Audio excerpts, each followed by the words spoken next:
રાણીપમાં રસ્તો બેસી જતા લોકો હેરાન થઈ ગયા છે। સબ ઝોનલ ઓફિસથી શાક માર્કેટ સુધીનો રસ્તો ક્ષતિગ્રસ્ત થઈ ગયો છે। રસ્તો ક્ષતિગ્રસ્ત થતા વાહન વ્યવહાર પર પણ અસર થઈ છે। ગટર લાઇનના કામકાજ બાદ યોગ્ય પુરાણ ન કરતા રસ્તો તૂટી પડ્યો છે। ત્યારે મહાનગરપાલિકાની આ પોલ ખોલતો વધુ એક બનાવ સામે આવ્યો છે।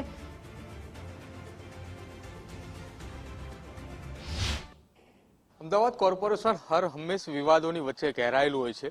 વધુ એક વખત વિવાદમાં એટલે આવ્યું છે કે શહેરના રાણીપ વિસ્તારની અંદર રોડની કામગીરી કરવામાં જે આવી હતી, જે પુરાણની કામગીરી કરવામાં આવી હતી, તે પુરાણની કામગીરી યોગ્ય ન કરાતા હાલ રોડ જે છે તે બેસી ગયો હોય તેવી પરિસ્થિતિ અહીંયા જોવા મળી રહી છે।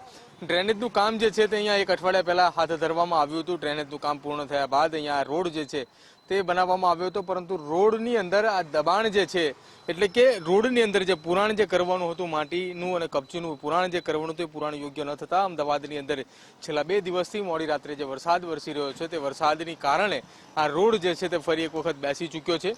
કોર્પોરેશનનો અણઘટ વહીવટ અને આવડતનું આ એક કારણ જે છે આપ જોઈ રહ્યા છો દ્રશ્યોની અંદર।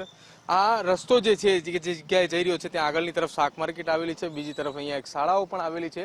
આસપાસના લોકો પણ જે છે તે રહીશો પણ હેરાન થઈ રહ્યા છે અને બીજી તરફ અહીંયા અમદાવાદ કોર્પોરેશનની રાણી વિસ્તારની કોર્પોરેશનની કચેરી જે છે તે પણ આવેલી છે, પરંતુ તેમ છતાંય તંત્રએ આંખ આડા કાન રાખ્યા હોય તેવું લાગી રહ્યું છે। એટલા માટે કેમ કે હજી આ રસ્તો બેસી ગયેલો છે, અહીંયા કોઈ પણ પ્રકારની કામગીરી જે છે તે નથી કરવામાં આવતી અને અહીંના લોકો જે છે તે એટલા માટે હેરાન થઈ રહ્યા છે કે કોર્પોરેશનની અનાવડતનું આ ઉદાહરણ છે।